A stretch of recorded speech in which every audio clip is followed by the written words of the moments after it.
Hello नमस्कार, मैं हूं देवी सिंह। तो आज का जो मुद्दा है वो किसी माननीय के अगेंस्ट नहीं है, बल्कि आज का जो मुद्दा है वो सामाजिक न्याय और आरक्षण के संदर्भ में है। जैसे कि अभी हाल ही में मैं कल का ये घटना है, आपको पता होगा कि मुगल सराय के अंतर्गत, जो चंदौली जिले के अंतर्गत आता है, वहां के मुगल सराय के थाना प्रभारी ने सुनील पटेल के ऊपर जो है ना एक जानलेवा हमला किया।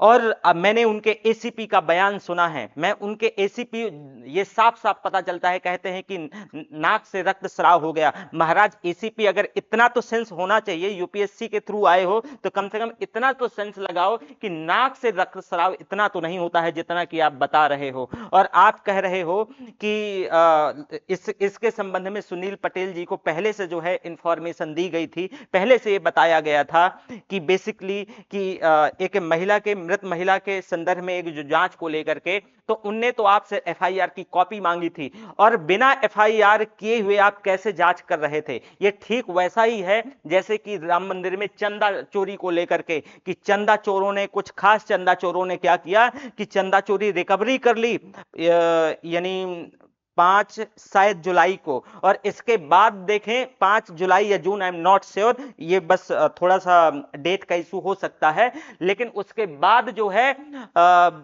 जो कि रिकवरी हो जाती है, फिर भी वहां के एक माननीय कहते हैं कि कोई जो है ऐसी घटना नहीं सामने आई है जिसमें क्वेश्चन ईयर हो। और साथ ही साथ मैं आपको ये बताऊं कि एसआईटी जांच करती रही, और एसआईटी पता नहीं कि कैसी जांच करती रही, एसआईटी ने जो है प्रॉपर एक एफआईआर किसी के अगेंस्ट रजिस्टर्ड नहीं किया था।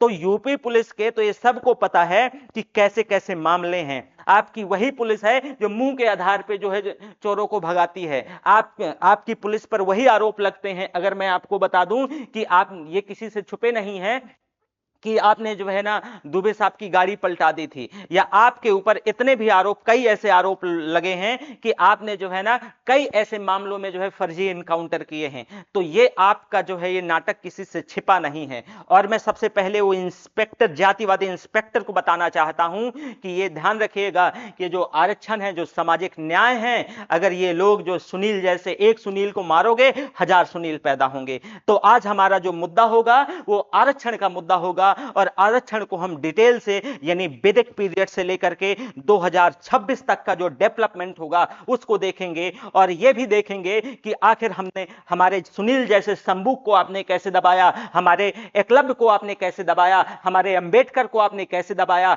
हमारे जो है ज्योतिबा फुले को आप कैसे दबाया। तो ये ध्यान रखिएगा। और वो, अगर ये अभी जैसे कि उन्होंने कहा है उनके एसीपी ने कि उनको लाइन हाजिर कर दिया गया है, एक बड़ा आंदोलन होगा, सिर्फ लाइन हाजिर से काम नहीं चलेगा, टर्मिनेशन चाहिए। टर्मिनेशन, सस्पेंशन नहीं, टर्मिनेशन की जरूरत है। और मैं सभी को बताना चाहता हूं, शोषित, दलित, पीड़ित, वंचित, और जो है साथ में जो है ओबीसी वर्ग को, कि अगर ऐसा बार बार होता रहेगा तो ध्यान रखिएगा कि आपका नंबर भी जल्दी आएगा। तो आपको एकजुट होना पड़ेगा। और ये घटना आप जान रहे हैं। तो एक चीज और मैं बताना चाहूंगा कि देखो, ये जो आरक्षण और सामाजिक न्याय है, अब अधिकारों की चेतना सबको जगाने का समय आ गया है। साथियों, आज का जो सवाल है वो सिर्फ आरक्षण का नहीं है, ये ध्यान रखिएगा।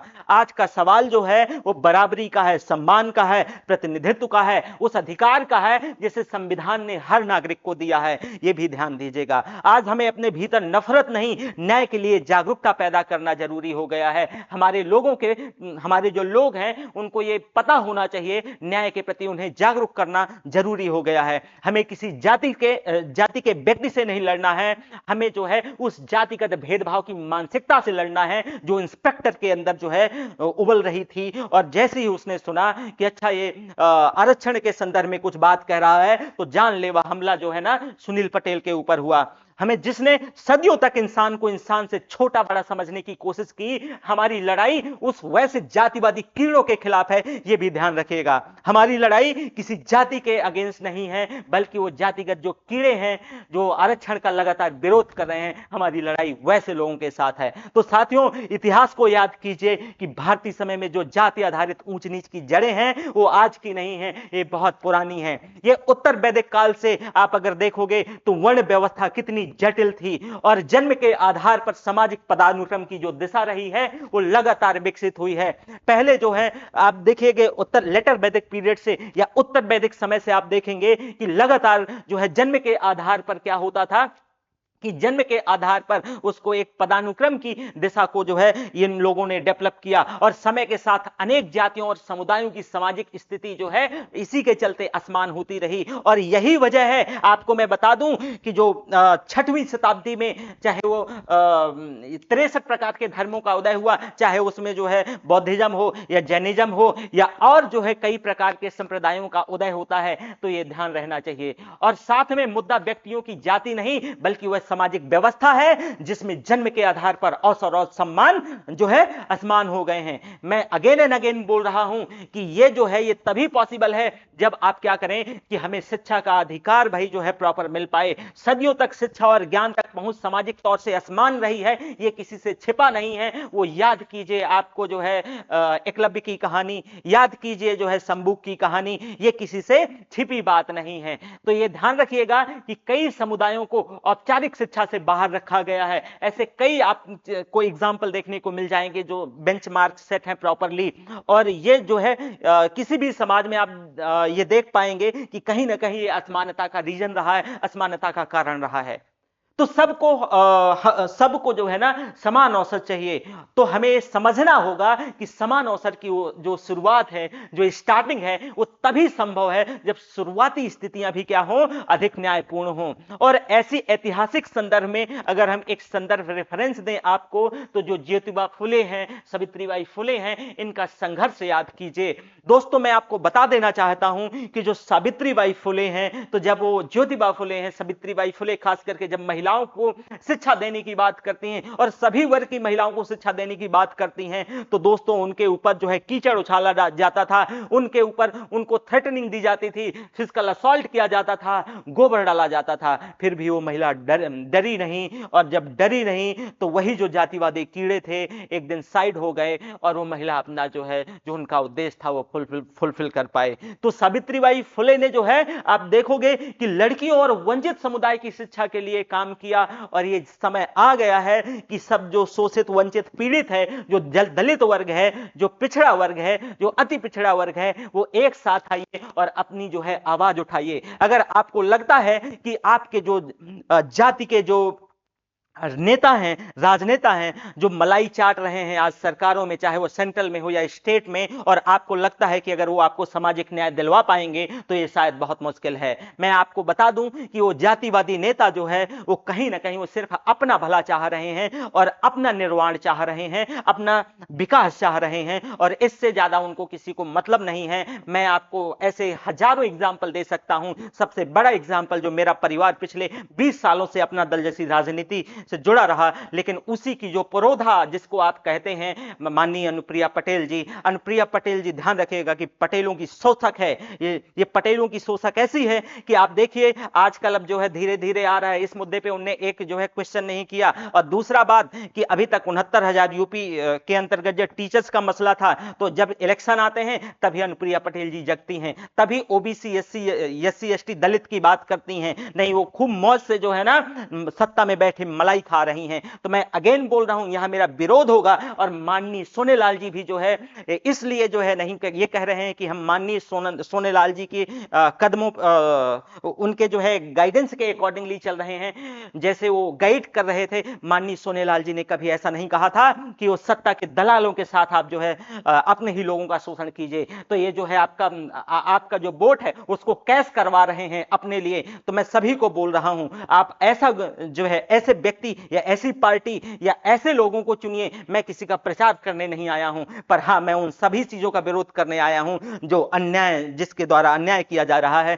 जो अन्याय से पोषित हो रही हैं, या फिर जो है मैं अगेन बोल रहा हूं कि जो अन्याय से जो है भरी हुई है और अन्याय करवा रही हैं। तो ये ध्यान रखना होना चाहिए। और जैसे आज जो सत्ता में, चाहे वो सेंट्रल में हो या स्टेट में, बहुतायत स्टेट में जो पार्टी है वो किसी से छिपा नहीं है, वो पार्टी अगड़ों की पार्टी है, अगड़ों की राजनीति करती है। और आरएसएस में आज तक आरएसएस का कोई भी चीफ जो है ना दलित पिछड़ा क्यों नहीं हुआ है, उसका सिर्फ एक रीजन है कि इस पूरी पार्टी को आरएसएस चलाता है। और आरएसएस ये वही लोग हैं जो 1942 का जो भारत छोड़ो आंदोलन है तो उसका विरोध कर रहे थे, और पूरे स्वतंत्रता आंदोलन के दौरान इनका जो है मुखबरी करने का इतिहास है। तो ये देश के कभी ये वही काले अंग्रेज हैं, ये भी ध्यान रखिएगा।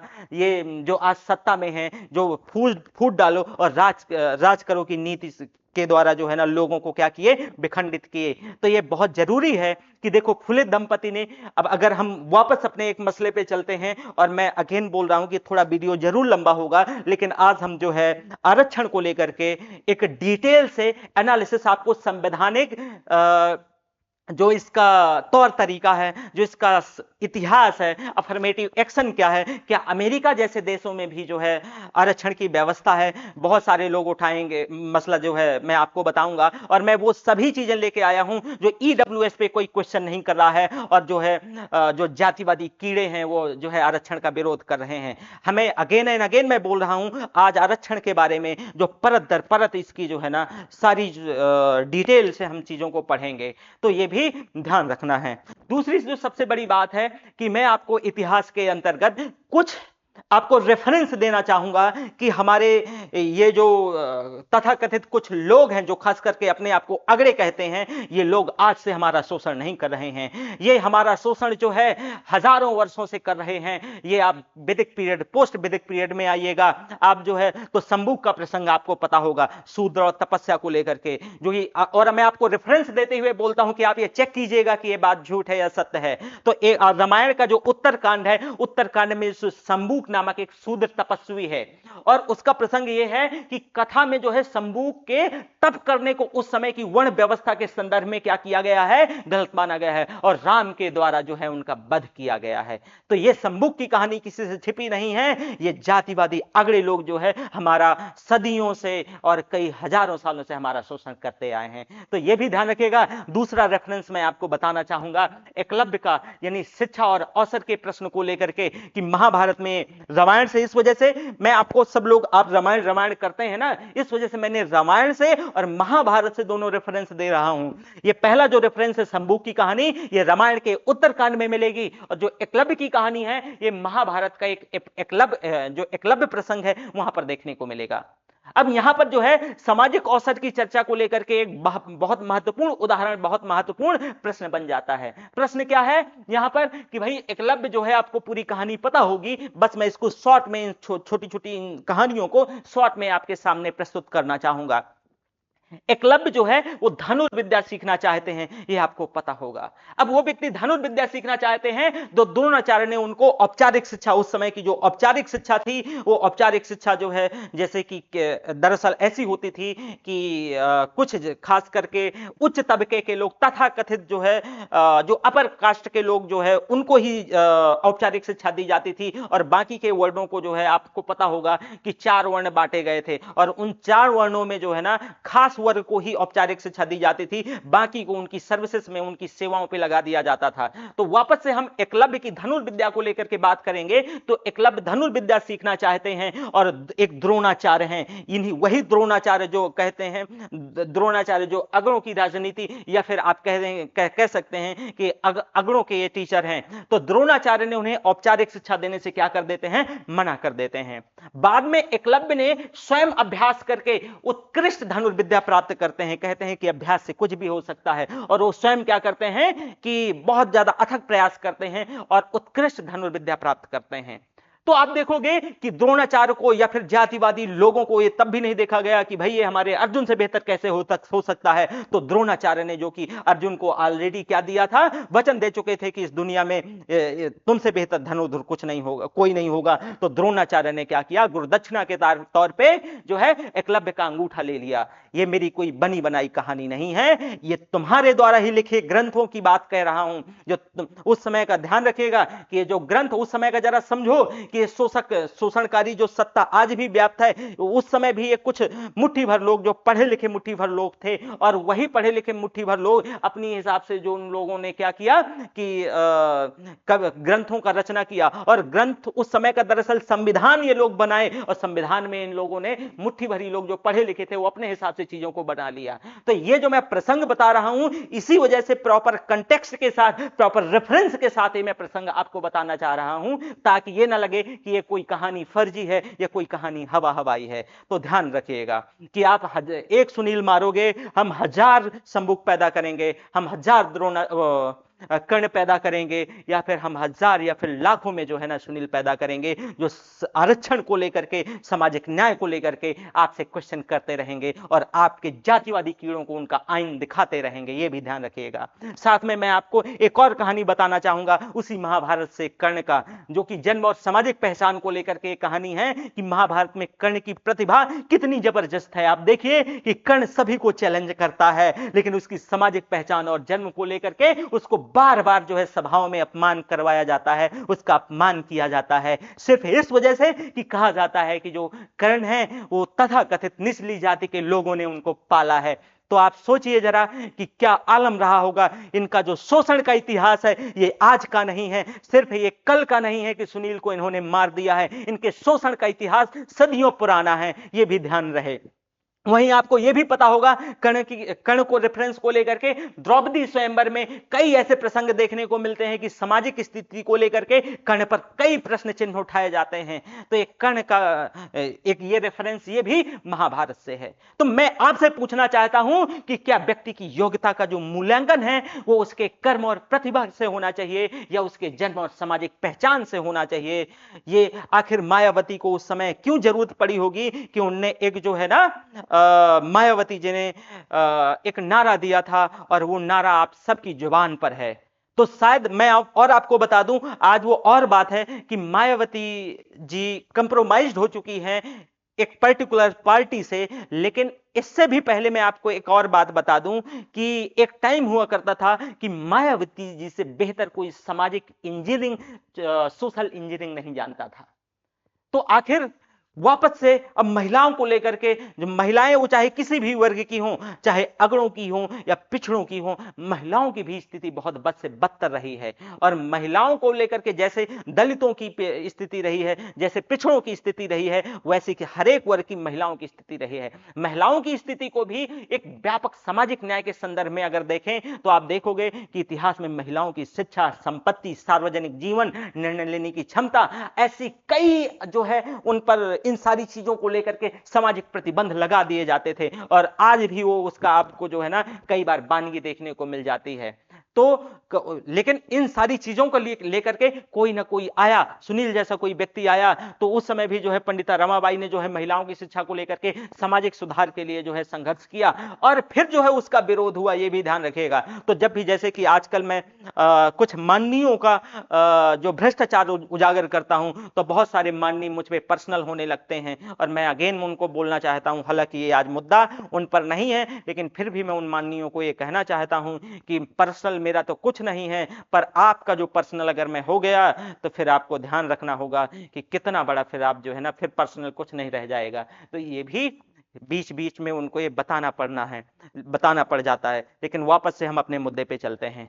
तो अस्पृश्यता सबसे बड़ा मसला है कि अस्पृश्यता का है, यानी अनटचेबिलिटी क्या है, अस्पृश्यता है क्या, यह छुआछूत है क्या, ये कैसे मिटेगा, और हमें आरक्षण क्यों चाहिए, आरक्षण का इतिहास क्या है, और आरक्षण क्या कितना रैशनलाइज्ड है, कितना तार्किक है, ये सारी चीजों के बारे में बात करेंगे। तो सबसे पहले हम अस्पृश्यता पर आते हैं। अस्पृश्यता यानी दलित समुदायों के संदर्भ में अस्पृश्यता भारतीय सामाजिक इतिहास की सबसे गंभीर असमानताओं में से एक रही है। इसको और साधारण शब्दों में समझाना चाहूं तो अस्पृश्यता मेरे घर में भी मैंने देखा है, और मैं कहीं दूसरी जगह का उदाहरण नहीं लेता, मैं अपने यहां का ही उदाहरण लेता हूं कि उदाहरण के तौर पे मैं जिस गांव से आता हूं, तो जब मैं छोटा था तो मेरी मम्मी, मेरी चाची या मेरी दादी या फिर मेरे परिवार की वो सभी चाची दादियां या लोग, वो जब मैं एक जो पब्लिक नल हुआ करता था, जो पानी लेने जब वो जाती थी, तो दूसरी कास्ट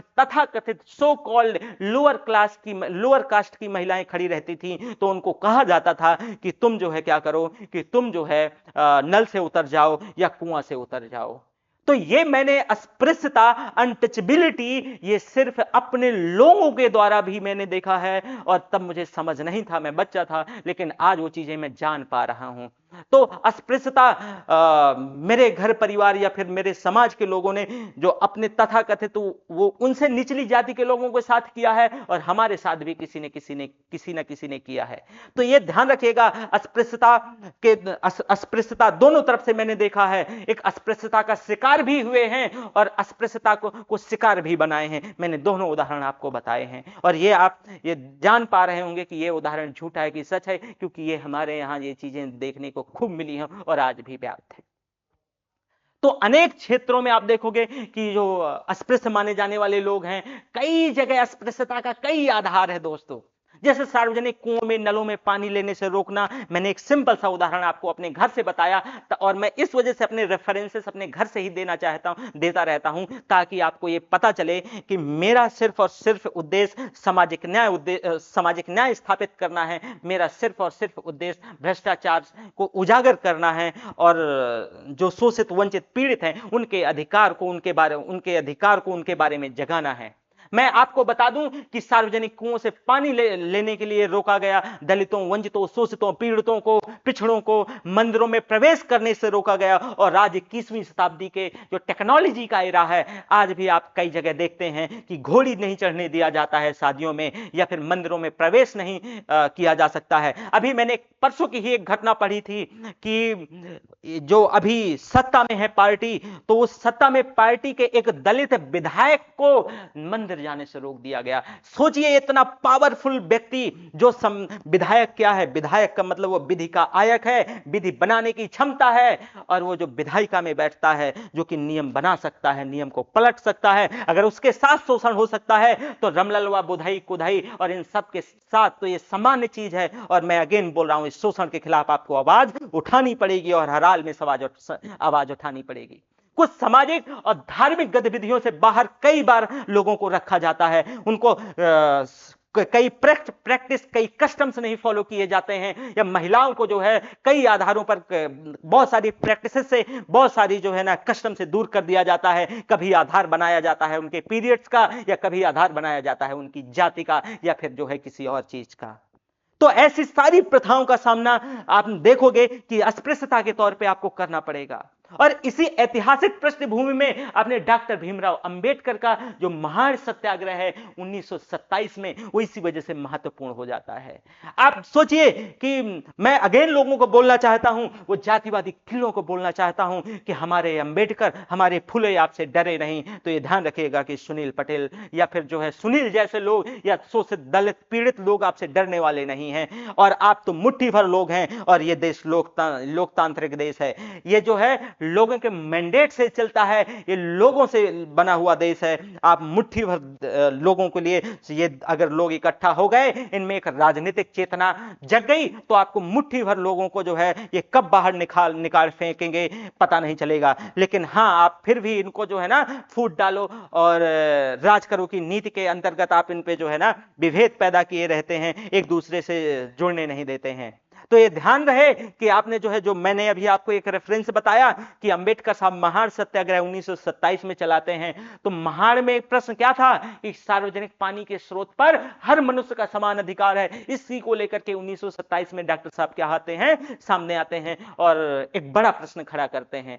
अब एक और बात है कि बहुत सारे लोग, अभी कुछ जो है अजीत भारती टाइप के लोग जो है अनेक प्रकार से फर्जी तर्क देते रहते हैं कि आपको पानी नहीं मिला तो 5000 साल कैसे जी गए। मैं बता देना चाहता हूं कि यह केवल पानी का प्रश्न नहीं था, यह जो है नागरिक सम्मान का भी प्रश्न था। यह तुम्हें ध्यान होना चाहिए। और इसी वजह से बाबा साहब अंबेडकर ने यह ध्यान दिया कि हमारे संविधान के अंतर्गत अनुच्छेद 17 डाला और अनुच्छेद 17 में अस्पृश्यता को समाप्त किया। अस्पृश्यता को समाप्त किया, अनटचेबिलिटी पर क्या किया, बैन लगाया। ठीक है। इसी तरह मैं आपको मंदिर प्रवेश आंदोलनों की कुछ झलक दिखलाना चाहूंगा। मंदिर प्रवेश आंदोलन में आपने देखा होगा कि दलित समुदाय के मंदिर प्रवेश को लेकर के बहुत सारे अनेक सामाजिक आंदोलनों का इतिहास रहा है। तो आखिर तभी तो आंदोलन हुए होंगे, या आज भी आप देखोगे कई जगह, जैसे मैंने अभी परसों का आपको उदाहरण दिया, तो कई जो है ना, जो बड़े लोग हैं और तथाकथित निचली जातियों से आते हैं, उनको अगर मंदिर जाने से रोक दिया जाता है। और देश में आज भी 21वीं शताब्दी के इरा में, टेक्नोलॉजी के इरा में अगर ये शोषण हो रहा है, ये असमानता, ये डिस्क्रिमिनेशन हो रहा है, तो आज से सोचिए कि हजारों साल पहले कितना डिस्क्रिमिनेशन नहीं होता रहा होगा। हो सकता है कि मेरा स्पीच, मेरे जो बोलने का जो स्पीड है वो ज्यादा होगी, लेकिन मैं अगेन आपको कहूंगा कि आज का मसला बड़ा है और ये बोलने की स्पीड, तुम इस वजह से मैं थोड़ा सा स्पीड से बोल रहा हूं। कोशिश कीजिएगा कि इसको आप अपने फोन के माध्यम से यूट्यूब पे इसको स्लो कर लें, या फिर आपका टाइम कम कंज्यूम हो, इस वजह से मैं स्पीड से भी बोल रहा हूं। तो मेरी स्पीड से बोलने की एक वजह है, और मैं लोगों को जोड़ के भी रखना चाहता हूं उन चीजों से, तो इस वजह से कि कनेक्टिविटी जो है डिसबैलेंस ना हो या डिसबैंड ना हो, तो ये भी एक वजह है कि मैं स्पीड से बोलने का प्रयास कर रहा हूं। ठीक है। और चलो, तो वही मैं अगेन मंदिर प्रवेश आंदोलन को लेकर के, तो आपको बैकोम सत्याग्रह ध्यान रखूं 1924 से 25। तो इसमें क्या होता है कि बाद के जो मंदिर प्रवेश आंदोलनों ने सामाजिक स्थानों और धार्मिक स्थलों पर जो है पहुंच को लेकर के एक राष्ट्रीय विमर्श में चीजों को ला दिया। और 1936 में त्रावणकोर मंदिर प्रवेश घोषणा में भी जो है एक समाज को जगाया, और कई बार जो है जो दलितों की चेतना थी तो उसको जगाने का प्रयास किया। और इन आंदोलनों का एक मूल प्रश्न निकल के आया कि भाई अगर ईश्वर सबका है तो सार्वजनिक धार्मिक स्थान किसी जो है सामाजिक समूह के लिए बंद क्यों किए जाते हैं, या सामाजिक पर्टिकुलर एक समूह के लिए क्यों खोल दिए जाते हैं, ये क्यों खोल दिए जाते हैं। तो ये भी ध्यान रखना पड़ेगा।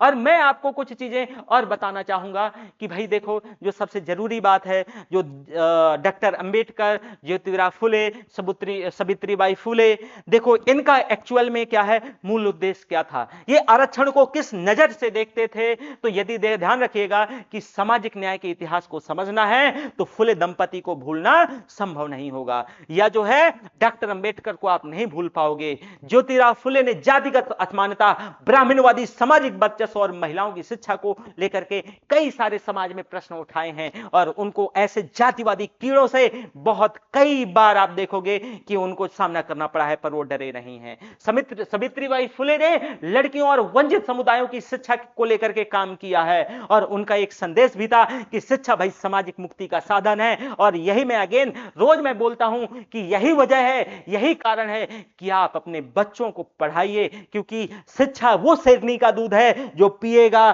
दहाड़ेगा, जो पिएगा दहाड़ेगा। तो शिक्षा बहुत जरूरी है, और जब शिक्षा जरूरी है तो ध्यान रखना होगा कि आपको शिक्षा पाने के लिए बाकी की बुनियादी चीजें सुधारनी पड़ेंगी। आपका पेट भरा होना चाहिए, आप हेल्दी होना चाहिए, तभी आप शिक्षा प्राप्त कर पाएंगे। तो सभी चीजें एक दूसरे से कनेक्टेड हैं। अब यही वजह है कि आज आरक्षण की बहसों में केवल नौकरी की सीट नहीं है, बल्कि शिक्षा तक पहुंच जो कि केंद्रीय प्रश्न बन जाता है। कि आप जो लोग सोचते होंगे कि आरक्षण सिर्फ जो है नौकरी को लेकर के, एक सीट को लेकर के बहस है, नहीं जी, ये जो है ना एक सामाजिक उत्थान की बात है, ये सिर्फ आर्थिक उत्थान की बात नहीं है। हम इसमें वही मैं कह रहा हूं कि डिटेल से डिस्कस करेंगे कि आखिर भारत में जो है आरक्षण व्यवस्था क्या है, इसका इतिहास और विकास क्या है, और आरक्षण की आवश्यकता क्यों पड़ती है, आवश्यकता जो आरक्षण क्यों होना चाहिए, क्या वजह है। मैं आपको बता दूं कि आरक्षण की आवश्यकता इसलिए भी है कि भारतीय समाज ने लंबे समय तक जातिगत आधारित सामाजिक व्यवस्था के बहुत सारे वंचन झेले हैं, बहुत सारे जो है ना डिस्क्रिमिनेशन झेले हैं, बहुत सारे भेदभाव झेले हैं। शिक्षा में हम दलितों को, पीड़ितों को, वंचितों को शिक्षा से वंचित रखा गया है। सरकारी नौकरियों में पर्याप्त अवसर नहीं दिए गए हैं, सार्वजनिक जीवन और प्रशासन में प्रतिनिधित्व हमें नहीं दिया गया है, और अस्पृश्यता और सामाजिक भेदभाव का सामना भी हमको कई बार करना पड़ता है। आर्थिक और सामाजिक उन्नति के अवसर भी हमारे लिए सीमित रहे हैं, और ऐसी यही सभी ऐतिहासिक असमानताओं को कम करने के लिए हम जो है एक अफर्मेटिव एक्शन की मांग करते हैं, हम आरक्षण की मांग करते हैं। मैं एक और उदाहरण बताना चाहूंगा, कुछ उन जातिवादी कीड़ों से बता दो जिस देश की आप हुंकार भरते हो, कहते हो, और सच में कि वो देश आज जो सबसे आगे है। मैं यूएसए की बात करता हूं, मैं अमेरिका की बात करता हूं, वहां पर भी आरक्षण है और वहां के आरक्षण को अफर्मेटिव एक्शन कहा जाता है। तो यह भी ध्यान रखिएगा, जो लोग कहते हैं कि आरक्षण के माध्यम से आपका विकास नहीं कर सकते हैं, तो मैं उनसे क्वेश्चन पूछना चाहता हूं कि अमेरिका आखिर ऐसा इतना विकास कैसे कर गया, अगर वहां भी तो आरक्षण है और वहां के आरक्षण को अफर्मेटिव एक्शन कहते हैं। क्या कहते हैं? अफर्मेटिव एक्शन कहते हैं। तो ये आरक्षण को लेकर के है। अब सबसे पहली बात आती है कि हमने आरक्षण को लेकर के, हमारे यहां आरक्षण को लेकर के, भारत में आरक्षण को लेकर के शुरुआत कहां से होती है, शुरुआत कहां से होती है। तो अगर हम देखेंगे कि भारत में आरक्षण को लेकर अगर शुरुआत की बात करें हम दोस्तों,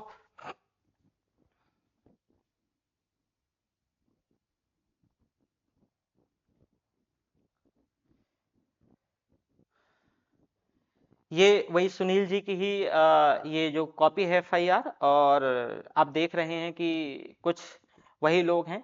तो आरक्षण को लेकर के हमें आवश्यकता क्यों पड़ी, और कुछ मैं आपको एग्जाम्पल रेफरेंसेस बताऊंगा, लेकिन उससे पहले मुझे जो है ना आपको पूरा आरक्षण का इतिहास समझाना है, और इसी वजह से मैं पूरे जो है ना फैक्ट के साथ आया हूं। जो ऊपर आपने अभी स्लाइड देखी होगी, आप देखेंगे कि जो कहते हैं कि आरक्षण ये है, आरक्षण वो है, और दुनिया का आंदोलन और फर्जी आंदोलन की बात करते हैं, और उनको किस तरीके से और जमाने से आरक्षण मिलता आ रहा है, उनका सभी शिक्षा संस्थानों में, मंदिरों में या ऐसी बहुत जगह आरक्षण जो है ना 100% आरक्षण प्राप्त करते आए हैं, और आज उनको आरक्षण से जो है ना जलन हो रही है। जब उनको ईडब्ल्यूएस इकोनॉमिक वीकर सेक्शन का आरक्षण मिलता है तो ना ही सरकार कोई स्टडी करवाती है, ना वो लोग स्टडी करवाते हैं, और पूरे देश में एक ही जो है ना एक बाल से आरक्षण लागू हो जाता है। आज भी भारत में मध्य प्रदेश जैसे राज्यों में 27% आरक्षण नहीं लागू है, और उसके पीछे अगर कोई कारण है तो आपकी यही जातिवादी लोग और इस जातिवादी मानसिकता से पोषित जो है आपकी सरकारें हैं। तो ये ध्यान रखें कि आरक्षण का इतिहास क्या रहा है।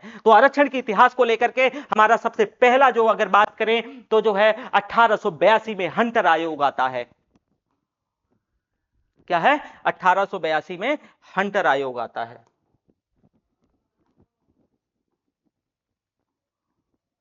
1882 में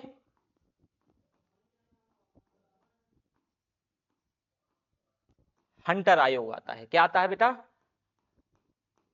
सॉरी, आप सभी दोस्त हैं, मैं ये भूल जाता हूं कि क्लास में हूं, बल्कि ये क्लास नहीं है। तो मैं आपका बेटा हूं बेसिकली, आप तो सभी मुझसे उम्र दराज और बड़े होंगे।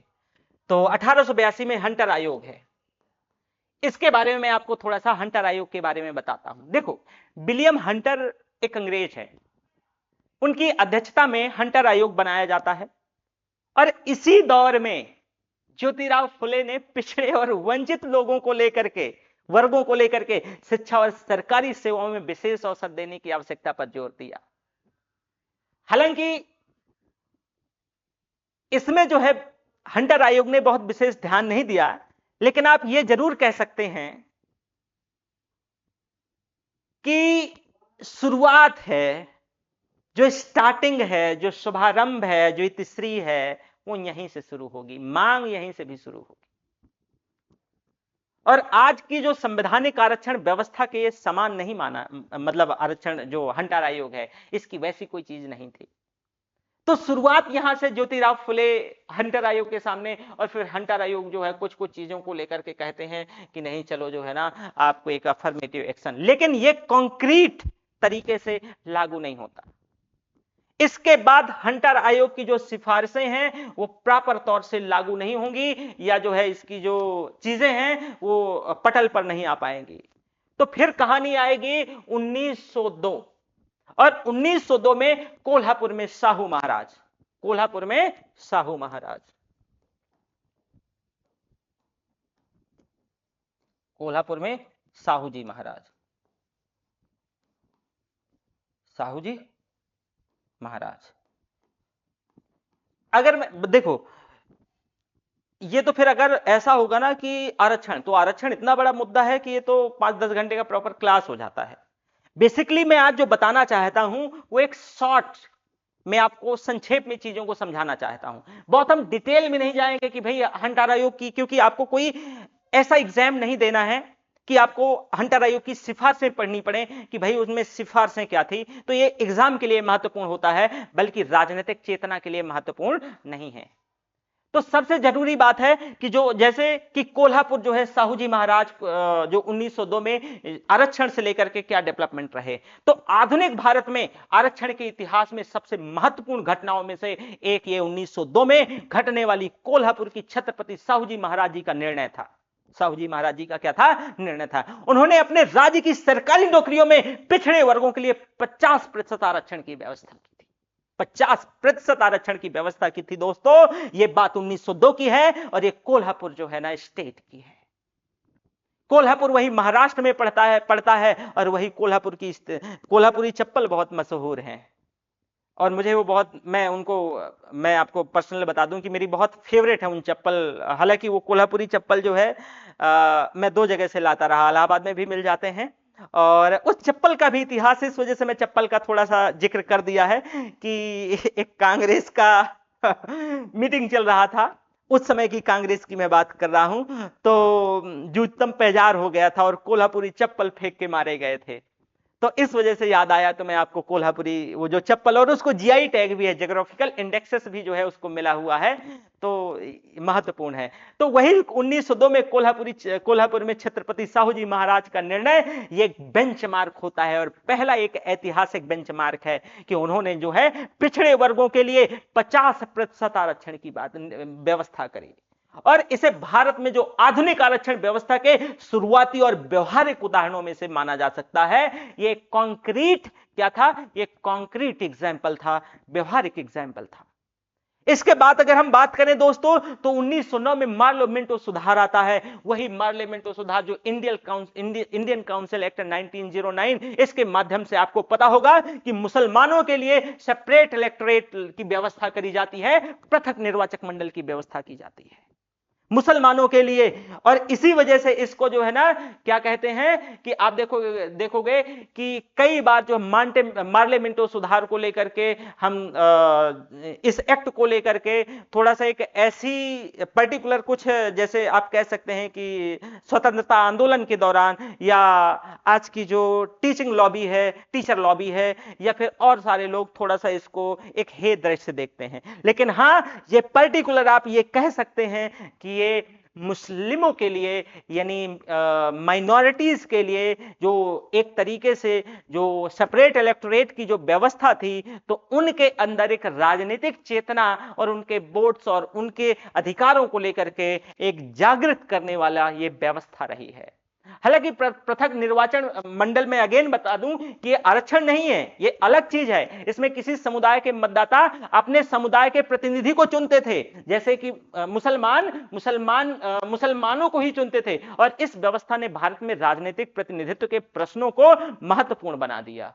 क्या किया? महत्वपूर्ण बना दिया। और इसके बाद आप देखोगे कि बात 1919 की आएगी, भारत शासन अधिनियम, जिसको गवर्नमेंट ऑफ इंडिया एक्ट 1919 कहते हैं।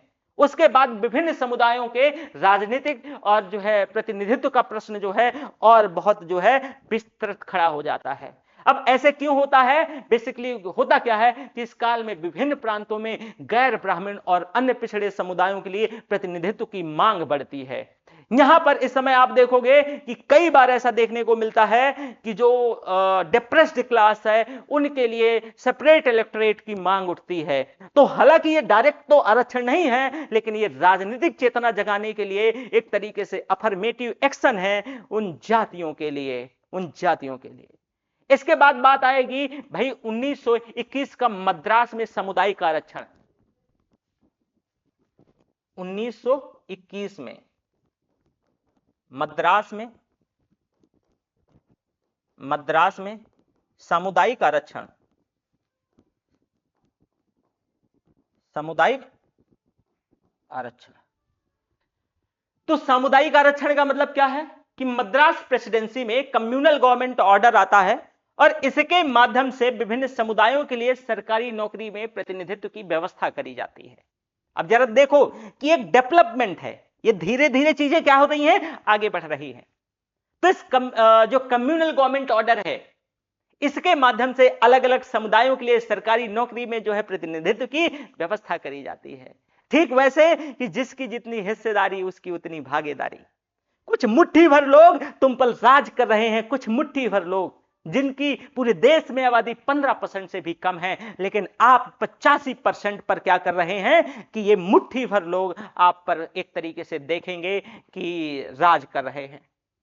ये वही लोग हैं जो 1942 में जब भारत छोड़ो आंदोलन छिड़ता है, और फोन ले लीजिएगा, तो 1942 में भारत छोड़ो आंदोलन छिड़ता है और उस दौरान भारत छोड़ो आंदोलन में ये लोग विरोध करते हैं।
हेलो दोस्तों, तो बेसिकली क्या है कि एक बहुत इंपॉर्टेंट कॉल आ गया था, और सॉरी, ये बीच में 1.5-2 मिनट का, एक तरीके से ये समझिए कि मैंने 2 मिनट का रेस्ट ले लिया है, मेरी स्पीड भी बहुत ज़्यादा थी। तो आप कुछ भी समझिए, लेकिन इस 2 मिनट का लॉग तो आपको भी कानों को थोड़ा सा क्या मिलेगा कि आराम मिलेगा। तो वापस से हम आते हैं 1921 में मद्रास में सामुदायिक क्या होता है, सामुदायिक हाँ, सामुदायिक आधार पे आरक्षण। तो यहां पर जो है आरक्षण का पहले बार आप देखोगे कि सरकारी नौकरियों में प्रतिनिधित्व की व्यवस्था करी गई, और ये भारत में सामुदायिक आधारित प्रतिनिधित्व के विकास की महत्वपूर्ण कड़ी थी।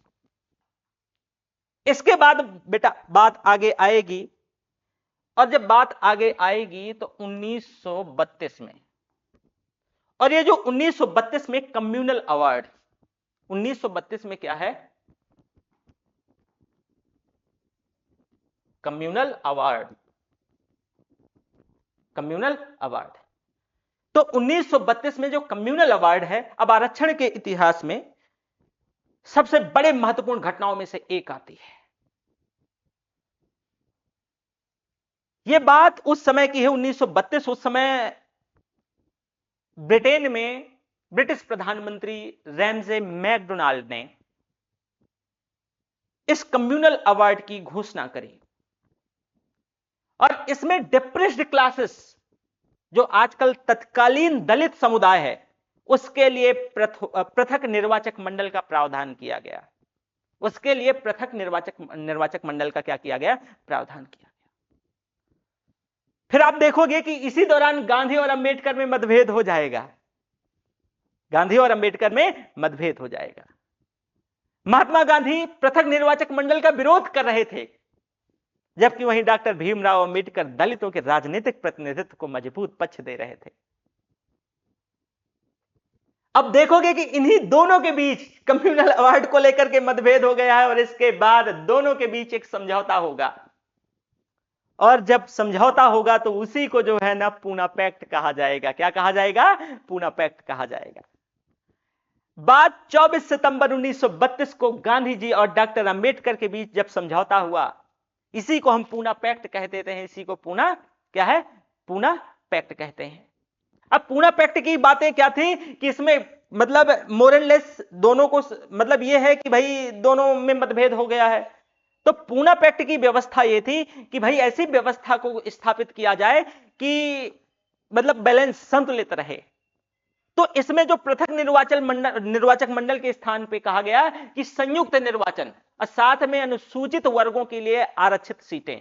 निर्वाचन क्या होगा? आज जैसा संयुक्त होगा, और संयुक्त निर्वाचन और अनुसूचित वर्गों के लिए क्या किया जाए? अनुसूचित वर्गों के लिए आरक्षित सीटों का मॉडल आया। और आप देख पा रहे हैं कि आज इसी क्या है, इसी कम्युनल अवार्ड के चलते जो पूना पैक्ट हुआ, तो उस पूना पैक्ट के चलते हमारी जो आज माननीय विधायिका जी हैं उम्मनी वर्मा जी, उसका परिणाम है। आप देख सकते हैं कैसे उनका परिणाम है। याद करो, आप जो है जब ये सीट रिजर्व्ड नहीं होती थी तो इस रिजर्व्ड में अगड़ी ही जाति के लोग विधायक बनते थे, और उनका तो एक अपना इतिहास भी रहा है जो मुझे बताने की जरूरत नहीं है। लेकिन इसके चलते जब यह व्यवस्था आई, कहा गया कि भाई संयुक्त निर्वाचन के साथ साथ अनुसूचित वर्गों के लिए सीटों का आरक्षण किया जाएगा, और इसी मॉडल के चलते हमारी नैनी विधानसभा के अंतर्गत जब यह सीट रिजर्व हुई और माननीय विधायिका जी क्या हुई कि अब भाई अगड़े तो लड़ नहीं सकते हैं, तो फिर विधायिका बनी। तो मैं उन सभी लोगों से भी बोलना चाहता हूं जो तथाकथित उन पार्टियों में भी हैं कि वो पार्टी कभी जो है ना हमेशा शोषण को बढ़ावा दिया है, या जो है ना वो अगड़ों की राजनीति करी है। भले ही आप वहां पर हैं, दलित है, शोषित है, पिछड़े हैं, लेकिन आप अपने जो है ना सिद्धांत मत भूलिएगा। आप सिर्फ मलाई के लिए नहीं रहिएगा। ये मेरा क्वेश्चन किसी एक व्यक्ति पर नहीं है, ये मेरा उन सभी दलित नेताओं पर है, राजनेताओं पर है, वो पिछड़े राजनेताओं पर है कि अपने लोगों को मत भूलिए। और जब ये आपके लोग आपके साथ खड़े होंगे तो ध्यान रखिएगा, फिर राजनीति में आपका एक पावर होगा, राजनीति में आपका ओहदा होगा। और ये 15% लोग हैं, आप तो 85% है, दलित, शोषित, पिछड़ा, ये सभी 85% के आसपास की आबादी है। तो आप जरा सोचिए। तो इस समझौते में प्रांतीय विधानसभाओं में जो डिप्रेस्ड क्लासेस था, तो उस डिप्रेस्ड क्लासेस के लिए 148 सीटों का प्रावधान किया गया। 148 सीटों का क्या किया गया? प्रावधान किया गया। तो एक बीच का रास्ता निकाला गया कि इसमें गांधी भी खुश थे और इसमें जो है ना डॉक्टर अंबेडकर भी खुश थे। फिर आगे कहानी बढ़ती है 1935 में, और भारत शासन अधिनियम आता है और गवर्नमेंट ऑफ इंडिया एक्ट 1935 के विधानसभाओं में अनुसूचित जाति के लिए जो आरक्षित सीटों की व्यवस्था को कानूनी आधार प्रदान किया गया। तो वही फिर वापस आएंगे हम 1935 का जो भारत शासन अधिनियम है, भारत शासन अधिनियम है। क्या है? भारत शासन अधिनियम। जब 1935 का भारत शासन अधिनियम है, इसमें पहली बार ध्यान रखिएगा कि विधानसभाओं में अनुसूचित वर्गों के लिए जो रिजर्व्ड सीटें हैं, आरक्षित सीटें हैं, उनको कानूनी आधार दिया गया। मतलब अब कानूनी तौर से अब रिजर्व्ड कर दी गई सीटें। इससे राजनीतिक प्रतिनिधित्व में आरक्षण का विचार और संस्थागत क्या है, डेवलपमेंट देखने को मिला। ये पहला जो है एक तरीके से लीगल राइट्स मिलता है। तो ये तो डेवलपमेंट था कि मॉडर्न इंडिया में, यानी 1882 से लेकर के ये 1950 तक का, 35 तक का डेवलपमेंट था। लेकिन स्वतंत्रता के बाद संविधान में आरक्षण की व्यवस्था कैसे आई? अब आरक्षण पहली बार संवैधानिक व्यवस्था का हिस्सा बना, और भारत का संविधान 26 नवंबर 1949 को अंगीकृत होता है और 26 जनवरी 1950 को लागू होता है। संविधान निर्माताओं ने विशेष तौर से अनुसूचित जातियां यानी जो है एससी क्लासेस और अनुसूचित जनजातियां एसटी क्लासेस यानी शेड्यूल ट्राइब्स और शेड्यूल कास्ट, इनके सामाजिक, शैक्षिक और राजनीतिक पिछड़ेपन को ध्यान में रखते हुए विशेष प्रावधान किए गए। क्या किए गए? विशेष प्रावधान किए गए। और विशेष प्रावधानों की अगर बात करें तो संविधान के अंतर्गत एक अनुच्छेद 15 है दोस्तों। क्या है? आर्टिकल 15। जो आर्टिकल 15 है वो कहता है कि राज्य को भेदभाव रोकने का निर्देश देता है कि राज्य किसी के साथ कोई भेदभाव नहीं करेगा। लेकिन अनुच्छेद 15(4) यानी आर्टिकल, ये थोड़ी सी एकेडमिक लैंग्वेज है तो प्लीज मैं आपसे चाहूंगा कि कोशिश कीजिएगा कि हो सके 2 बार ये वीडियो देखिएगा। इस एकेडमिक लैंग्वेज को मैं बेस कोशिश करता हूं कि आपको सरल भाषा में समझा पाऊं, बता पाऊं, लेकिन कुछ चीजें हैं कि वो वैसी की वैसी हैं। तो वापस से मैं बताता हूं कि आर्टिकल यानी अनुच्छेद 15 क्लॉज 4, इसको क्लॉज बोलते हैं दोस्तों। ठीक है, ये समझो कि आर्टिकल के अंदर एक क्लॉज है। ठीक है, तो इसमें अनुच्छेद 15(4) में राज्य को सामाजिक और शैक्षिक तौर से पिछड़े वर्गों एससी एसटी के लिए विशेष प्रावधान करने की अनुमति देता है भारत का संविधान। अनुच्छेद 15 क्लॉज 4, अनुच्छेद 15 क्लॉज 4। इसके साथ साथ अगर हम बात करें तो यह प्रावधान 1951 के प्रथम संविधान संशोधन में जोड़ा गया। और देखो जरा कि ये चीजें अगर उधर डॉक्टर अंबेडकर गुस्सा नहीं होते तो शायद आपको लगता है कि ये चीजें जो है वो नहीं हो पाती है ना। 1 मिनट प्लीज।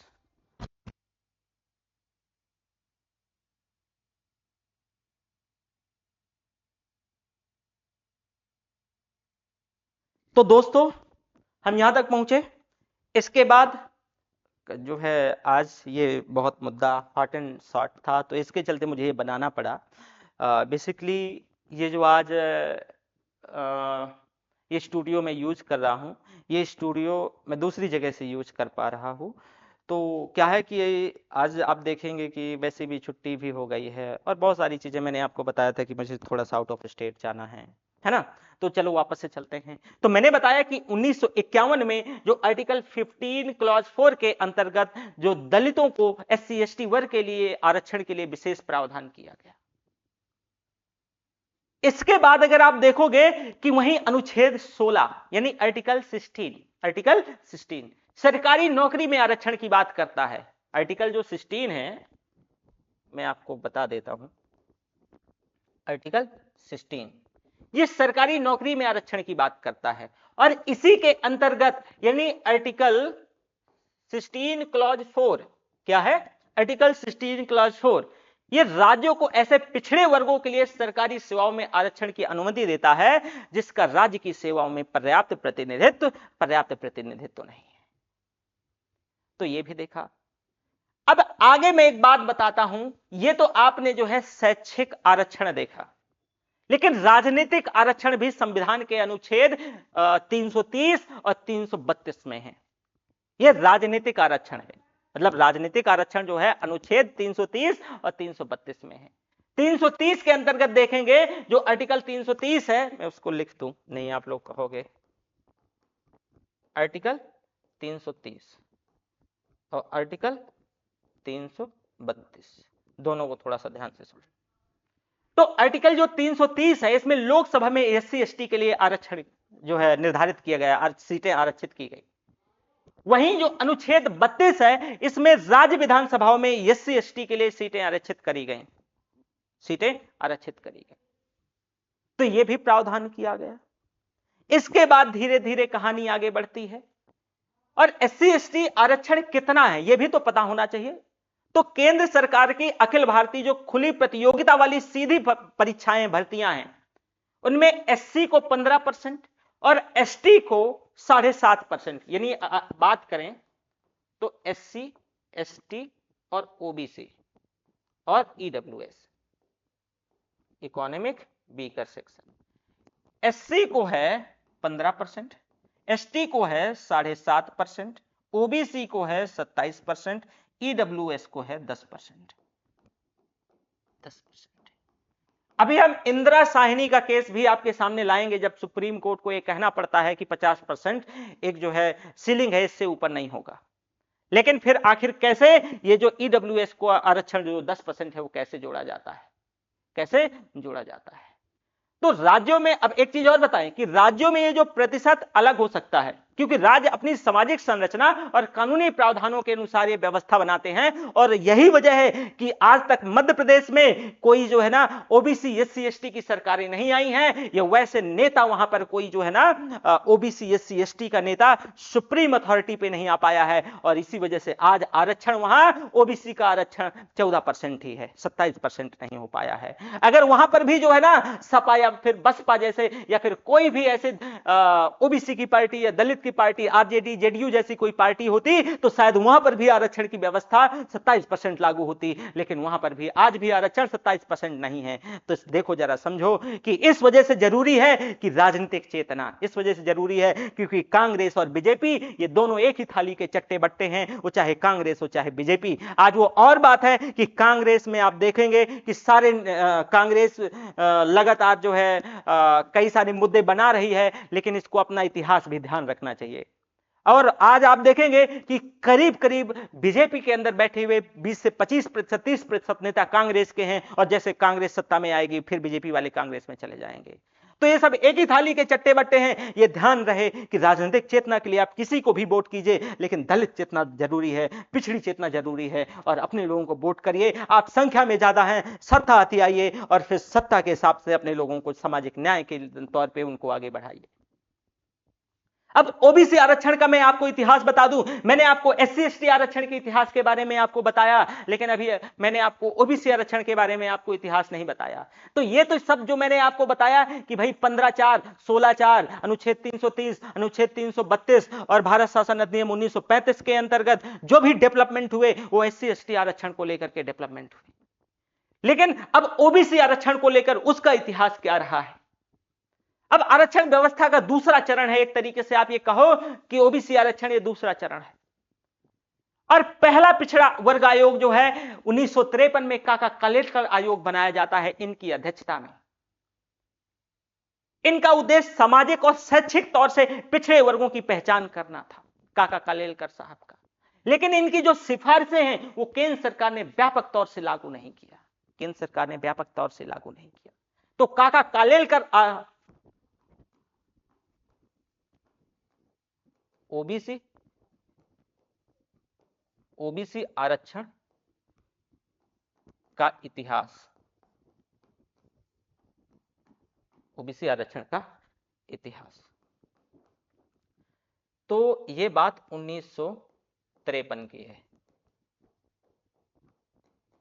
काका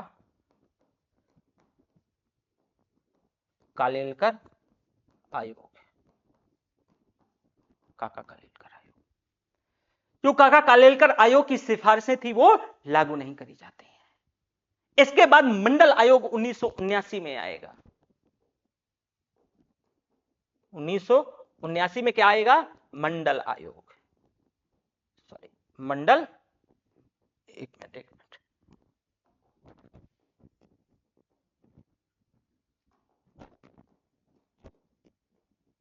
मंडल आयोग, मंडल आयोग। ये जो मंडल आयोग है ये आप ये कह लो कि ओबीसी आरक्षण में एक बहुत महत्वपूर्ण मोड़ है। ये बात 1979 के 1979 की है। प्रधानमंत्री मोरारजी देसाई हुआ करते थे। तो उनकी सरकार ने क्या किया, देसाई जी की सरकार, कि द्वितीय पिछड़ा वर्ग आयोग बनाया,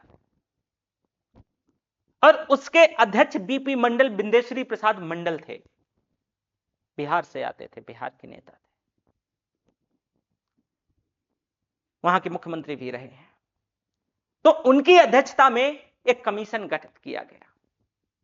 उनकी अध्यक्षता में क्या किया गया कि एक कमीशन गठित किया गया, और मंडल आयोग ने सामाजिक और शैक्षणिक पिछड़ेपन के आधार पर पिछड़े वर्गों की पहचान करने और उनके लिए सरकारी नौकरियों में आरक्षण की सिफारिश करे, आरक्षण की सिफारिश करे। मंडल आयोग की जो 27% सिफारिशें थी यानी मंडल आयोग ने केंद्र सरकार की सेवाओं में ओबीसी कैटेगरी के लिए 27% आरक्षण की सिफारिश की, लेकिन इसे तुरंत लागू नहीं किया गया। 1979 में मंडल आयोग गठित किया जाता है, एक साल बाद अपनी रिपोर्ट देता है और ओबीसी के आरक्षण के लिए उसने 27% का रिकमेंडेशन देता है, लेकिन इंस्टेंट इसे लागू नहीं किया जाता है। 1990 आता है और मंडल आयोग की सिफारिशें लागू करी जाती हैं। कब? 1990 में। आप सोचो कि 10 साल इनको लग गया इस सिफारिशें लागू करने में। चाहे मैं अगेन बोल रहा हूं, चाहे कांग्रेस हो चाहे बीजेपी, ये वही लोग हैं जो सत्ता में ऊपर बैठे हुए हैं और ये वही खास करके अगले लोग हैं जो सदियों से आपका शोषण करते आए हैं। प्रधानमंत्री, अब 1990 की बात है, प्रधानमंत्री बीपी सिंह जी की सरकार ने मंडल आयोग की जो सिफारिशें थी वो केंद्र सरकार की नौकरियों में ओबीसी के लिए 27% आरक्षण लागू करने की घोषणा करी। इसके बाद देश के अनेक हिस्सों में इसके पक्ष में, इसके विरोध में बहुत व्यापक आंदोलन हुए, बहुत मतलब मार काट हुई। और जब मंडल आयोग की सिफारिशें लागू होंगी तो ध्यान रहे कमंडल की राजनीति पैदा होगी। क्या होगी? कमंडल की राजनीति पैदा होगी। और आज वही कमंडल की राजनीति आप पर शासन भी कर रही है, वही शासन कर रही है। अब हालांकि हम आरक्षण पर बात कर रहे हैं, फिर कभी कमंडल की राजनीति पर, मंडल कमंडल की राजनीति पर बात करेंगे तो फिर आगे इसका जो लीगल डेवलपमेंट है, आगे कहानी में ये केस जो है कोर्ट में चला जाएगा और बात 1992 में आएगी, इंदिरा साहनी केस कहा जाएगा, इंदिरा साहनी मामला। इंदिरा साहनी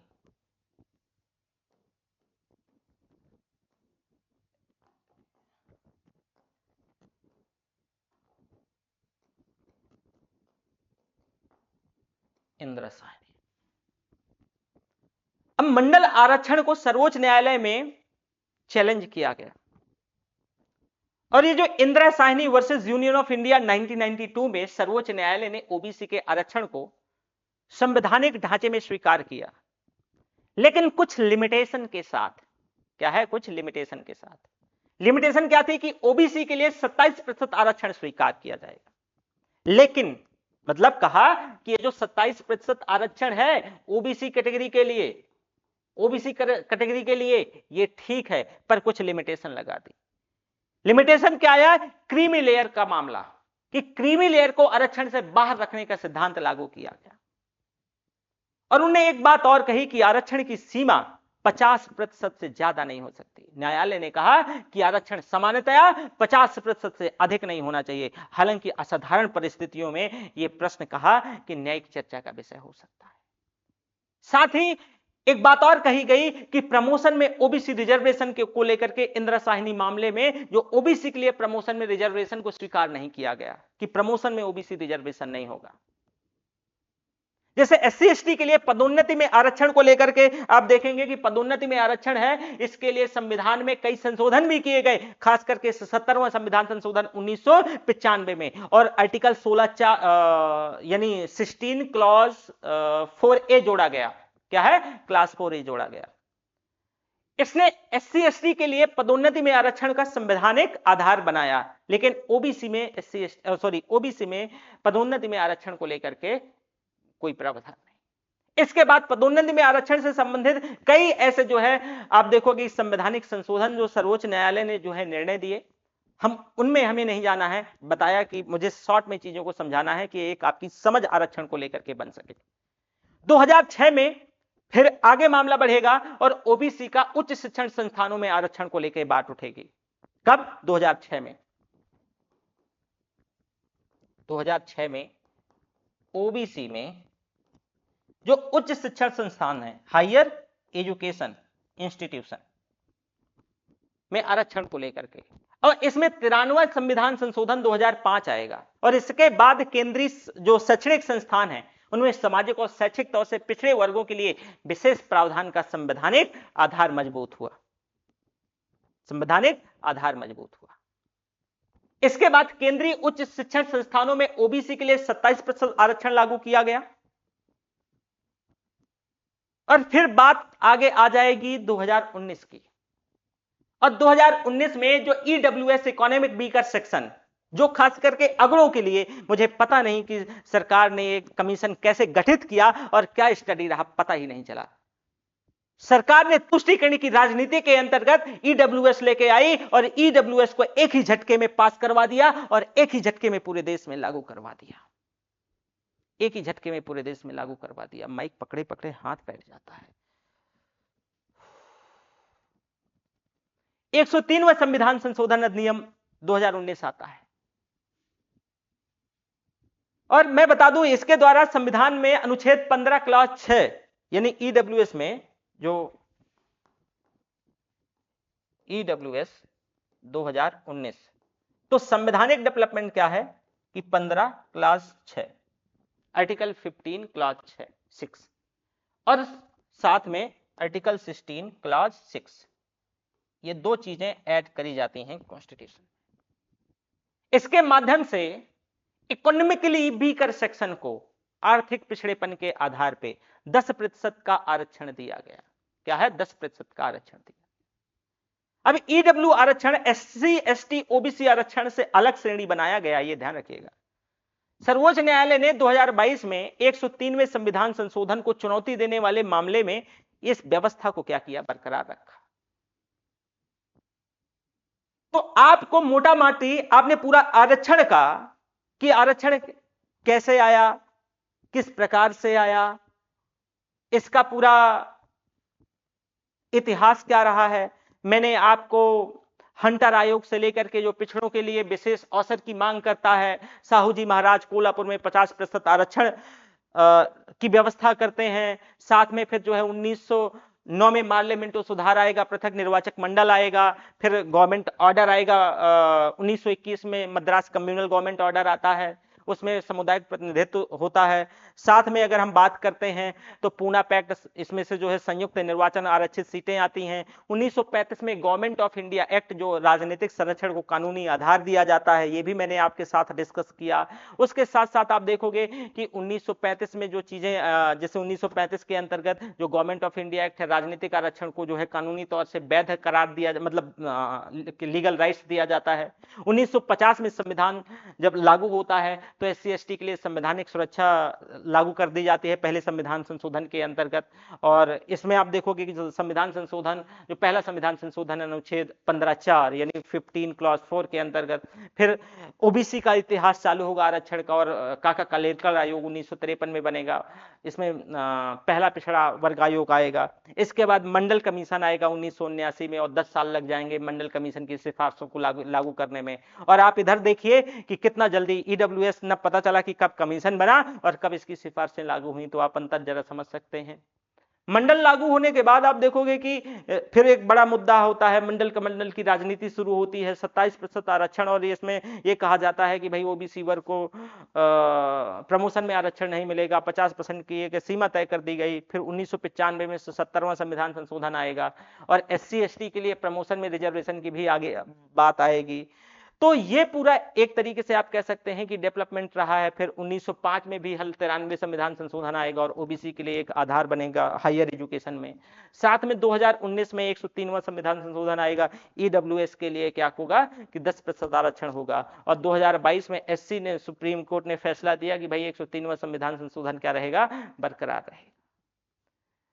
तो यहां पर यह बात ध्यान रखनी पड़ेगी कि मैंने आपको पूरा इतिहास शॉर्ट में समझा दिया आरक्षण। आरक्षण को समझने के लिए संविधान की समानता की अवधारणा समझना दोस्तों जरूरी है। समानता का अर्थ हमेशा सभी को बिल्कुल एक जैसा व्यवहार देना नहीं है दोस्तों। मैं वापस से बोल रहा हूं, समता और समानता में अंतर होता है। समता और समानता में अंतर होता है। समानता उसको कहते हैं कि ऐसे समझो कि समानता कि रामलाल है और श्यामलाल है। श्यामलाल है, रामलाल फटेहाल है और श्यामलाल अंबानी के औलाद है। तो जो अगर सरकार मान लो समानता का व्यवहार करती है तो रामलाल को भी 10 किलो अनाज दे दिया और श्यामलाल को भी 10 किलो अनाज दे दिया। इसको इक्वेलिटी कहते हैं, ये समानता है। लेकिन समता, इक्विटी, इससे डिफरेंस होती है। समता का मतलब यह है कि आप जरा दूसरा उदाहरण देखिए, वो तो मैंने आपको समानता बताया है, ये समता है। समता, इक्विटी क्या है, समता क्या है? समता यह है कि आप एक स्टेडियम है, ये मैच देखने गए, रामलाल की हाइट छोटी है, मान लो कि रामलाल इतने छोटे हैं, ठीक है, और जो श्यामलाल है वो बहुत बड़ा है, तो सरकार क्या करे कि इसको एक ऊंची पट्टी में खड़ा कर दे, और श्यामलाल लंबा है तो इसको पट्टी की जरूरत ही ना पड़े, या फिर जो है ना बहुत छोटी पट्टी की जरूरत पड़े, तो इसको इक्विटी कहते हैं। तो वापस से समझाऊंगा कि आरक्षण को समझने के लिए संविधान की समानता की जो अवधारणा है, समानता की अवधारणा, यह ध्यान रखना, यह जानना बहुत जरूरी है। समानता का मतलब हमेशा सभी को बिल्कुल एक जैसा व्यवहार देना नहीं है। यदि दो समूह ऐतिहासिक तौर से समान स्थिति में नहीं है, तो वास्तविक समानता प्राप्त करने के लिए कुछ वर्गों को अतिरिक्त अवसर, अफर्मेटिव एक्शन देना पड़ेगा, जिसी को आज की भाषा में आरक्षण कहते हैं। इसी विचार को सब्सटेंसिव इक्वेलिटी या वास्तविक समानता से जोड़ा जाता है। क्या कहते हैं इसी को? सब्सटेंसिव इक्वेलिटी, या फिर जो है इसको जोड़ा जाता है।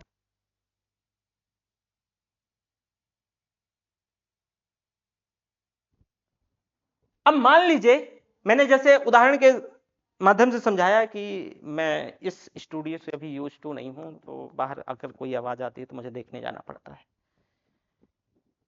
तो वापस से कि एक्चुअल में जो सब्सटेंसिव इक्वेलिटी है, वास्तविक समानता, एक उदाहरण से समझो कि जैसे मैंने बताया कि दो विद्यार्थियों को एक ही परीक्षा देनी है, लेकिन एक विद्यार्थी को ऐतिहासिक सामाजिक वंचना के कारण शिक्षा के बहुत कम अवसर मिले हैं, तो सिर्फ दोनों को समान परीक्षा देना औपचारिक समानता है। वंचित वर्ग को अतिरिक्त अवसर देकर के बराबरी की स्थिति तक लाना वास्तविक समानता की दिशा में एक कदम है। वास्तविक समानता की दिशा में क्या है? एक कदम है। आरक्षण का उद्देश्य केवल सीटें बांटना नहीं है। आरक्षण का उद्देश्य केवल सीटें बांटना नहीं है। उन जातिवादी कीड़ों को बताइए, जब बाबा साहब अंबेडकर आरक्षण की व्यवस्था संविधान में बात करते हैं, तो उनका सामाजिक न्याय है, समान अवसर है, प्रतिनिधित्व की समानता है, सामाजिक समावेशन है। सिर्फ आरक्षण का व्यवस्था आर्थिक उत्थान नहीं है, आर्थिक उत्थान के साथ साथ सामाजिक उत्थान है। सामाजिक उत्थान को मैं ठीक आपको एक उदाहरण से समझाना चाहूंगा। सामाजिक उत्थान को मैं एक ऐसे उदाहरण से आपके साथ समझाना चाहूंगा कि मान लो कि एक अगड़ी जाति से आता है और एक पिछड़ी जाति से आता है। आप ये व्यवहारिक उदाहरण है कि मान लो ए दुबे हैं और बी निषाद हैं। क्या है? चलो बी मान लो कि बी पासी है, तो बी को लाख आप आर्थिक तौर से आरक्षण दे दो, लेकिन अगर मान लो ए दुबे के साथ सामाजिक तौर से अगर मान लो कि समान नहीं हो पाए, तो फिर कोई मतलब नहीं है।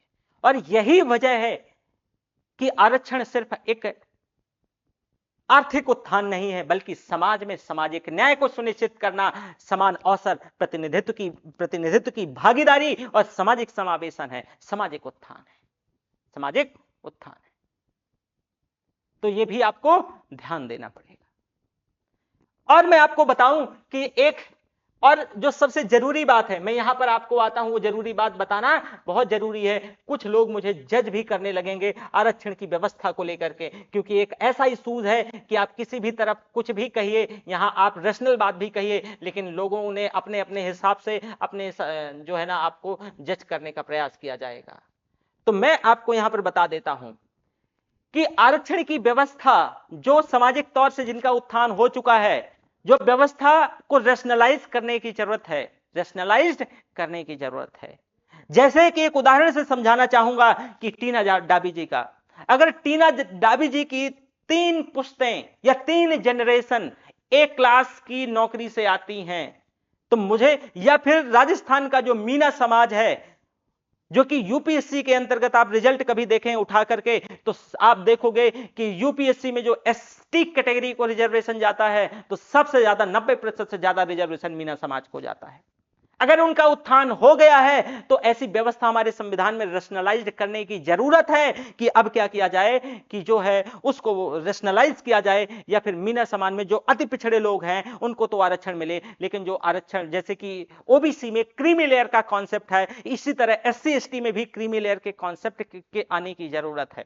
मैं अगेन बोल रहा हूं, टीना डाबी या फिर जो है मीना कास्ट से आने वाले लोग, मुझे आप जज नहीं कीजिएगा, लेकिन मेरा सिंपल सा कहना है कि आप किसी ऐसे दबे कुचले का हक खा गए। हालांकि टीना डाबी का मसला अलग है, तो जैसे कि यूपीएससी में उनने जो है उस साल जब पीटी क्वालिफाई किया तो आरक्षण के आधार पर क्वालिफाई कर पाई, जबकि सच में उनके पिता और उनके दादा एक क्लास की कैटेगरी से एक क्लास की नौकरी ऑलरेडी कर रहे थे।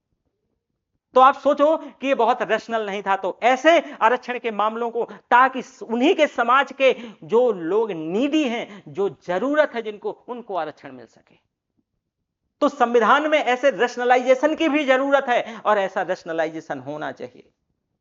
जैसे ओबीसी के अंतर्गत मैं आपको बताऊं कि क्रीमी लेयर का कॉन्सेप्ट है। भैया ये जो क्रीमी लेयर वाला है, चाहे ओबीसी हो या ईडब्ल्यूएस हो, सॉरी, चाहे ओबीसी हो,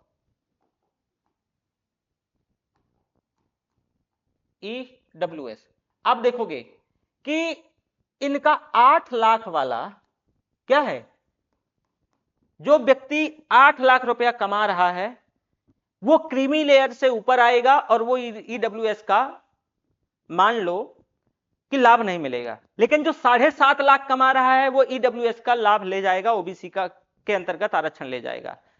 मैं ये कहना चाहूंगा सरकार से कि आप इसको रैशनलाइज्ड कीजिए, ये जो 8 लाख की बजाय 4 लाख कीजिए, क्योंकि ये मैं मान के चलता हूं, आप अपने गांव में देखिएगा कि 60 लाख पाने वाला 12 7,20,000 यानी 60,000 पाने वाला प्रति मंथ में वो जो है ईडब्ल्यूएस के अंतर्गत या ओबीसी में क्रीमी लेयर में नहीं आएगा। तो इसको बताओ, रैशनलाइज करने की जरूरत है या नहीं है कि जो 10% आरक्षण ईडब्ल्यूएस को मिल रहा है, वो 10% आरक्षण जो ईडब्ल्यूएस को दिया जा रहा है वो रैशनलाइज्ड नहीं है, बहुत तार्किक नहीं है। मैं कह रहा हूं कि यह आरक्षण ठीक है, मिलना चाहिए, लेकिन अगड़े उन लोगों को मिलना चाहिए जो सच में इसके क्या हो कि इसके प्रॉपरली हकदार हों। अगर कोई व्यक्ति को आप सरकार ये मानती है कि 60,000 पाने वाला व्यक्ति गरीब है, तो फिर अब सरकार का क्या तरीका था, स्टैंडर्ड था देने का, या ओबीसी के बेंचमार्क या ईडब्ल्यूएस के बेंचमार्क को सेट करने का, मुझे नहीं पता है। आप दिल से खुद पूछिएगा। मैं अगेन बोल रहा हूं कि मेरा यहां किसी जातियों से मेरा कोई द्वेष नहीं है। मैं इस आरक्षण की व्यवस्था को समझाया और मैंने पूरे आरक्षण की व्यवस्था को समझाया। मैंने इकोनॉमिक वीकर सेक्शन के भी आरक्षण की व्यवस्था को समझाया कि अगड़ों को आप आरक्षण इकोनॉमिक वीकर सेक्शन के आधार पर दे रहे हो तो उनकी आरक्षण का जो सीलिंग है आपने 8 लाख तय कर दिया है, उसको रैशनलाइज करो और ये 4 लाख से ज्यादा नहीं होना चाहिए। क्योंकि अगर आपकी नजरों में 60,000 पर मंथ पाने वाला व्यक्ति अगर गरीब है तो फिर अब इससे ज्यादा क्या कहें कि गांव में शायद जो है अगर 400 लोगों की आबादी है तो ऐसे ले दे करके 1% या 2% लोग भी मिलेंगे। और यही वजह है कि ईडब्ल्यूएस के अंतर्गत आने वाली जितनी भी अगड़ी जातियां हैं वो लगभग 90% जातियां इसमें जो है आ जाती हैं या लोग आ जाते हैं। और उसकी मैं कुछ आपको बानगी दिखाना चाहूंगा कि देखिए, उसकी मैं आपको कुछ बानगी दिखाना चाहूंगा कि जरा देखिए, जिन लोगों को लगता है, जो दिमाग से कुसित हैं और उनको ये लगता है कि उन्हें प्रॉपर फैक्ट नहीं देखे हैं और सिर्फ आरक्षण आरक्षण आरक्षण चिल्ला रहे हैं, जो कई बार जो है अगड़ी जातियों के लोग या फिर वो लोग जिनको समझ नहीं है वो ये कहते हैं कि आरक्षण वाला डॉक्टर है, फला ये डॉक्टर है, फला ये आरक्षण वाला इंजीनियर है, ढेका इंजीनियर है। तो मैं उनको बताना चाहता हूं कि उनसे अब जब से ईडब्ल्यूएस आया, इकोनॉमिक वीकर सेक्शन आया, तो मैं इसी वजह से मैं यूपीएससी क्षेत्र का टीचर हूं और यूपीएससी के मैं कुछ आपको एग्जांपल लेके आया हूं।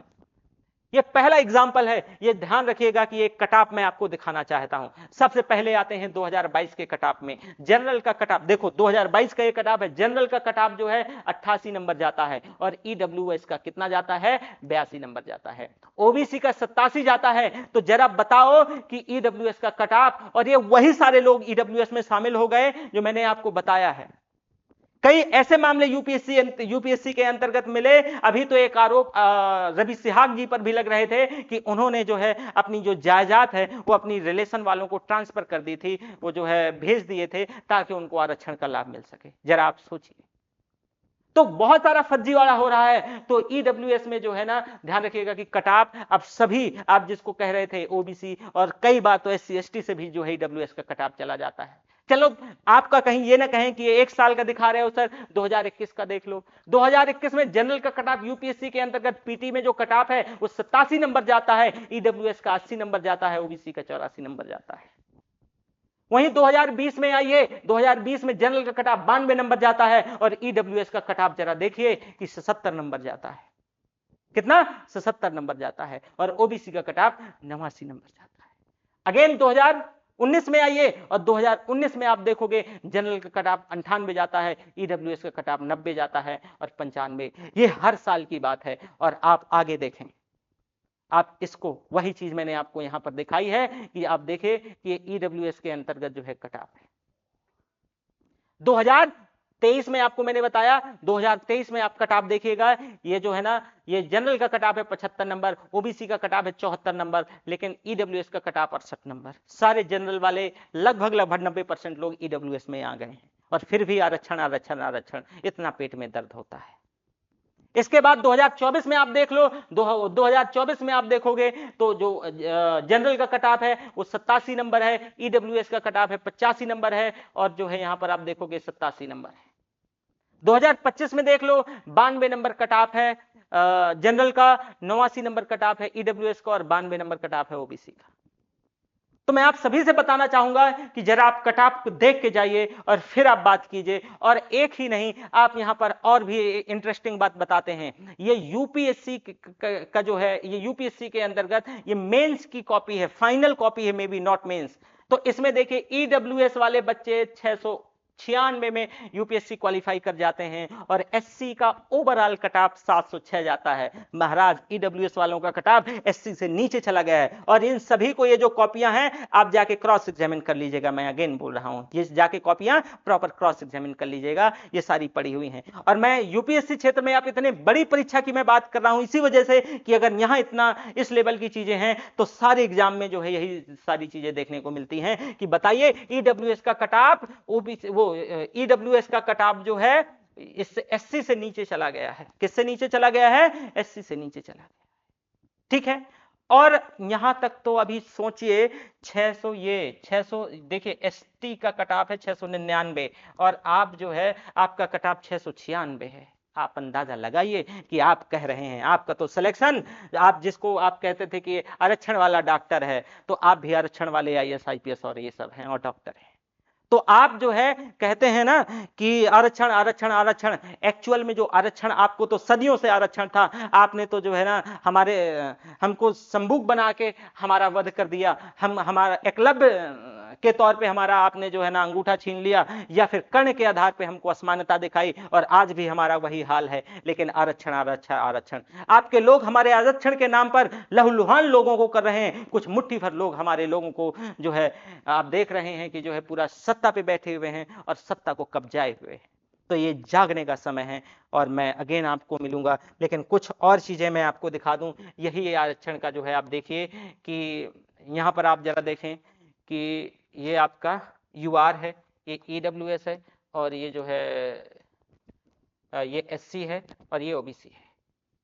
और इसमें आप देखिए, खुद देखिए कि ईडब्ल्यूएस का कटाप 65 और एससी का कटाप 79। आप देखिए, आप अंदाजा लगाइए। और मैं अगेन बोल रहा हूं कि ये जो ज्यादातर, क्योंकि ये जो बेंचमार्क है आपका 8 लाख वाला, तो 8 लाख में भैया यहां जो 70,000, आप समझो कि 70,000 पा रहा है, तो लगभग 65,000 वाला व्यक्ति, वो आपकी नजर में गरीब आप कहते हो, तो सब लोग लगभग ईडब्ल्यूएस में आ जाते हैं। सब लोग ईडब्ल्यूएस में आते हैं। तो 15, जरा इंटरेस्टिंग बात और मैं आपको चीजें खोल के बताऊं कि ओबीसी का सेंसस ये लोग नहीं करवा रहे, और कुछ जो सेंसस हुए हैं ओबीसी की आबादी लगभग 60% है, 55% से ज्यादा है, उसको आरक्षण 27% मिलता है। और ये लोग जो ओवरऑल 15% है, इनको 10% का आरक्षण मिलता है। और बताइए जरा, कुछ ट्रेडिशनल तरीके से, पारंपरिक तरीके से आप आरक्षण में, जैसे अगर हम बात करें तो आपको 100% मंदिरों में आरक्षण है, पूजा स्थलों में आपको 100% आरक्षण है, और आप आरक्षण की बात करते हैं। सबसे ज्यादा तो आरक्षण की जगह कुंडली मार के आप ही बैठे हैं। और अच्छा आरक्षण की बात करते हैं। अरे हमको भी मंत्र आते हैं, हम लोग भी प्रॉपर मंत्र जानते हैं, हमारा दलित समाज का लोग भी मंत्र जानता है, पर उनको बताइए जरा आपकी जो है ना क्यों नहीं मंदिरों में आप आरक्षण देते हैं, उनको क्यों नहीं मंदिरों पे जो है ना आप किसी भी प्रकार से पुजारी या फिर कोई और कर्मचारी नियुक्त करते हैं। आप मुझे बताइए कि अभी इतना बड़ा घोटाला राम मंदिर का हुआ और राम मंदिर के घोटाले में जो है कबूतरों को पकड़ा गया, जो मेन व्यक्ति था उसको साइड कर दिया गया, और उसमें आप देखेंगे उसमें भी जितना भी नाम है वो एक ही जाति से लोग आ रहे हैं। तो जब आपका हमारी कई ऐसी चीजों पे 100% आरक्षण है, उसकी क्यों नहीं बात करते हैं। सच में एक बात आपको कहना चाहता हूं, या सच में अगर आप आरक्षण आपको बुरा लगता है, आरक्षण समाप्त करना चाहते हैं, तो सबसे जो जरूरी बात है वो आप उससे आरक्षण समाप्त कीजिए कि जाति प्रथा समाप्त कीजिए। आप हमारे साथ जो है ना रोटी बेटी का संबंध रखिए, हम लोगों के साथ हर एक प्रकार से उठिए बैठिए, उसी दिन आरक्षण समाप्त हो जाएगा। मैं अगेन एंड अगेन बोल रहा हूं, लेकिन आपके बस का ये बात नहीं है। क्यों? क्योंकि आप तो जो है ना उस डिस्क्रिमिनेटिव सोसाइटी से आते हैं, उस सोच से आते हैं कि आप तो ये करते रहेंगे। मैं अगेन बोल रहा हूं कि ये मेरा किसी को जाति आधारित मेरी कोई टिप्पणी नहीं है। मेरी टिप्पणी हर उस जातिवादी कीड़े से है जो आरक्षण को रेशनलाइज तरीके से नहीं देखता है। मैं तो ईडब्ल्यूएस के आरक्षण को लेकर के मैं इसको लीगल और वैध मानता हूं, इसकी स्वीकारोक्ति देता हूं, लेकिन जो सबसे जरूरी बात है यहां पर कि आरक्षण को लेकर के ये जो मुद्दा है आप उसको समझें। ईडब्ल्यूएस का आरक्षण या ओबीसी क्रीमी लेयर के आरक्षण को मैं खुद कह रहा हूं कि इसको रेशनलाइज करने की जरूरत है। मैं खुद कह रहा हूं कि एससी एसटी के आरक्षण जो रिजर्वेशन है इसको भी रेशनलाइज करने की जरूरत है, या इसमें भी क्रीमी लेयर जैसी व्यवस्था लाने की जरूरत है। लेकिन यहां पर अपने अपने हिसाब से लोग जज करना शुरू कर देंगे। मैं अगेन बोल रहा हूं कि यहां पर ध्यान रखिएगा कि मेरा किसी भी प्रकार से किसी का ना ही किसी जाति आधारित टिप्पणी है, ना ही किसी का दिल दुखाने का मेरा कोई इंटेंशन है। बस मेरा सिर्फ इतनी सी बात है कि जो दलित है, शोषित है, पीड़ित है, उनके लिए सामाजिक न्याय सुनिश्चित हो सके और अपने अधिकार जान सकें, अधिकारों के प्रति जागरूक हो सकें। तो आज की क्लास यहीं तक दोस्तों, फिर हम मिलेंगे। और थोड़ा ज़्यादा हो ही गया है, लेकिन ठीक है, मैं तो बहुत चीज़ों को कोशिश किया कम रहें, नहीं तो आरक्षण पे जब हम और डिटेल में बात करते तो आरक्षण पे करीब करीब 3 घंटे का पूरा लेक्चर होता है।